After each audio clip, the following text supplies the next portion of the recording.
Lupakan bayangan kalian tentang Wali Songo yang hanya duduk bersila di masjid sambil memutar tasbih. Sosok yang satu ini berbeda.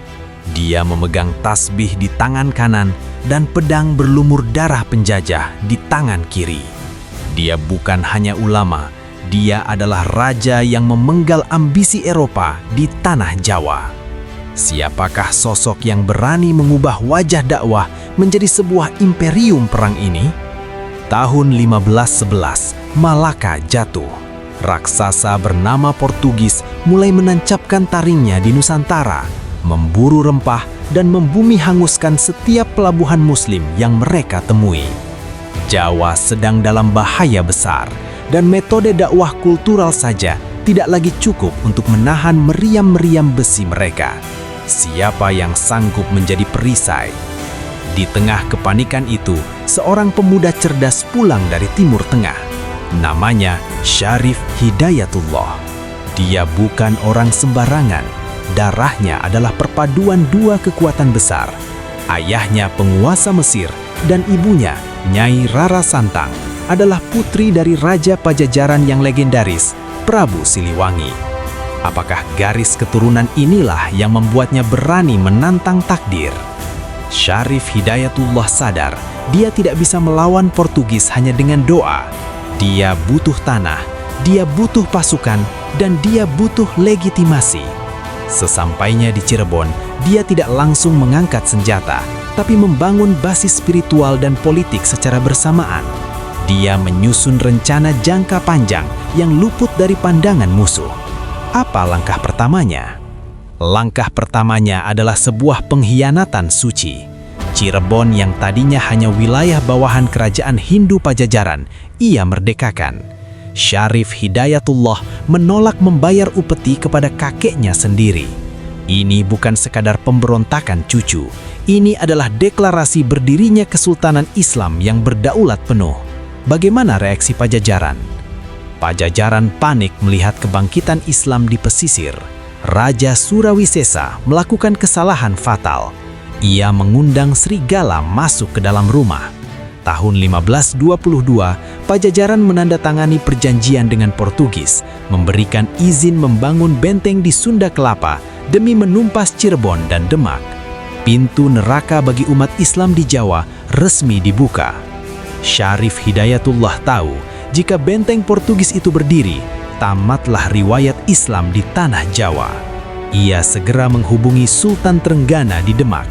Dua kekuatan besar Islam bersatu. Ini bukan lagi soal dakwah, ini soal survival. Mereka butuh seorang panglima perang yang tak takut mati untuk misi bunuh diri ini. Siapa yang dipilih? Muncullah Fatahillah, seorang panglima dari Pasai yang menyimpan dendam kesumat karena tanah kelahirannya dihancurkan Portugis. Sunan Gunung Jati melihat api di mata pemuda ini. Ia menjadikannya menantu sekaligus panglima perang gabungan Demak Cirebon. Target mereka satu, rebut Sunda Kelapa sebelum benteng Portugis berdiri tegak. Ini adalah perlombaan melawan waktu. Armada Portugis sedang berlayar dari Malaka membawa material benteng. Pasukan Fatahillah harus bergerak cepat menyusuri rawa-rawa dan hutan pantai utara Jawa.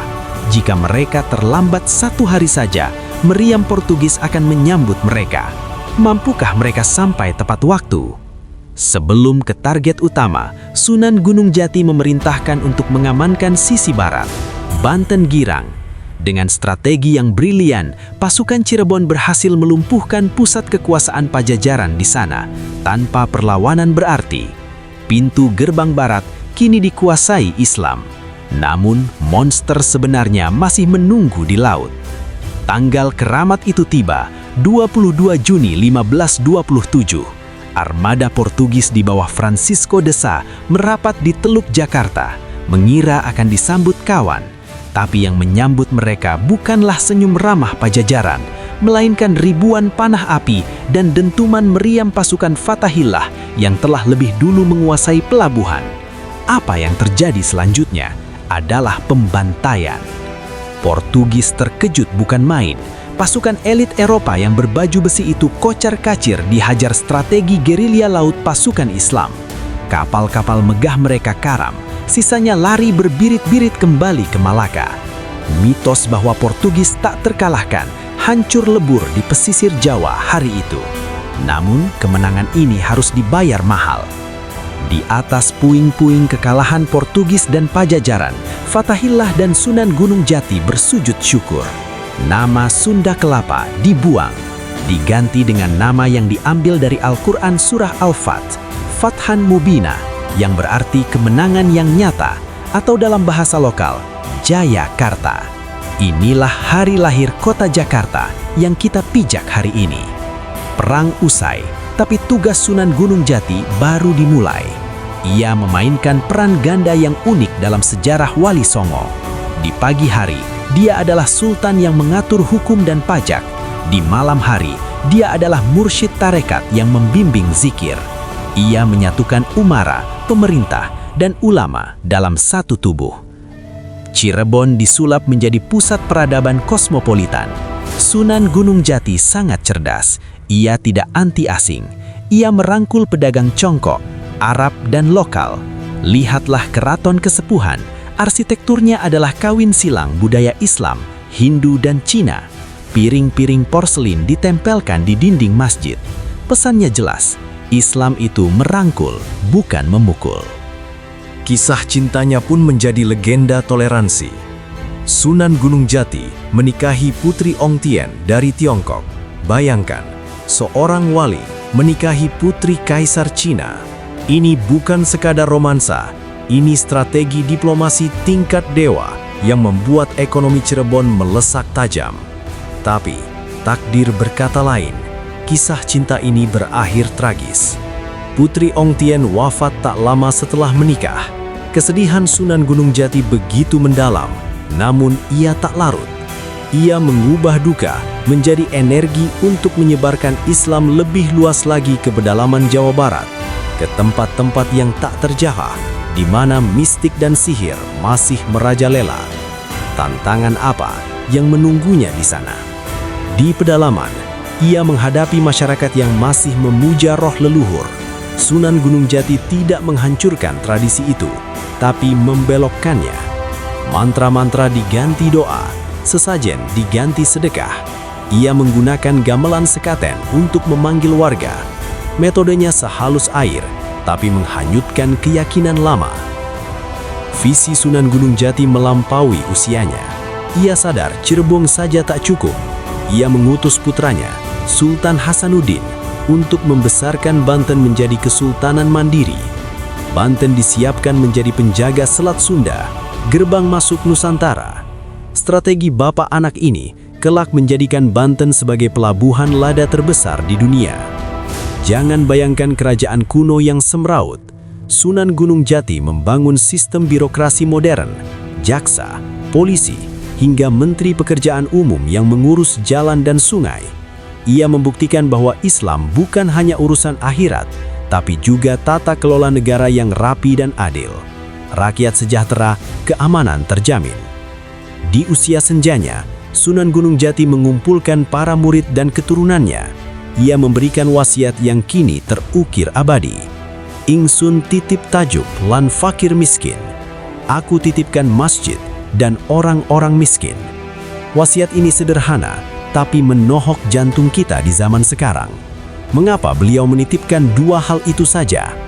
Tajuk, masjid, adalah simbol hubungan dengan Allah, dan fakir miskin adalah simbol hubungan dengan manusia. Beliau tahu, jika umat Islam hanya sibuk membangun masjid megah, tapi membiarkan tetangganya kelaparan, maka Islam itu gagal. Ini adalah kritik abadi dari masa lalu untuk kita hari ini. Sudahkah kita menjalankannya? Mari kita mundur sejenak dan melihat gambaran besarnya. Sunan Gresik datang sebagai perintis, Sunan Ampel sebagai pendidik, Sunan Kalijaga sebagai budayawan, dan Sunan Gunung Jati hadir sebagai the sovereign, sang penguasa. Tanpa beliau, Islam di Jawa mungkin hanya menjadi agama kultural tanpa kekuatan politik untuk melindungi diri. Perjalanan Wali Songo adalah perjalanan mengubah persepsi dari agama pedagang asing yang dicurigai menjadi identitas nasional yang diperjuangkan. Sunan Gunung Jati adalah kepingan puzzle terakhir yang mengubah status umat Islam dari penumpang di tanah Hindu menjadi tuan rumah di tanah sendiri. Transformasi yang sempurna.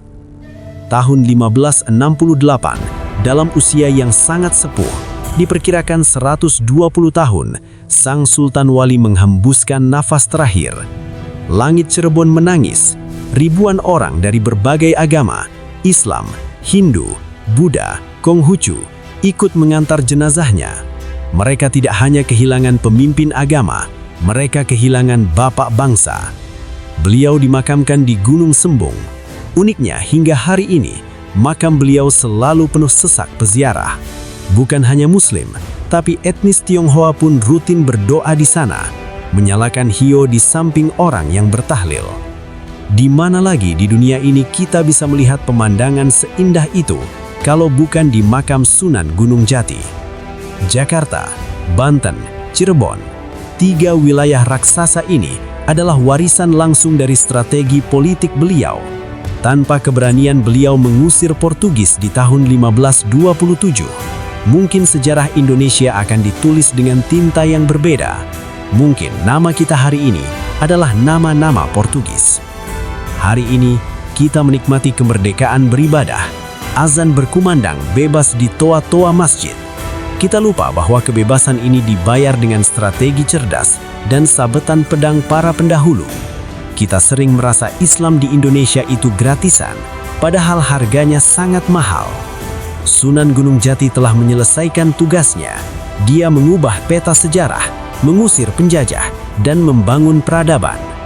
Puzzle Wali Songo telah utuh, tapi pertanyaannya sekarang berbalik kepada kita.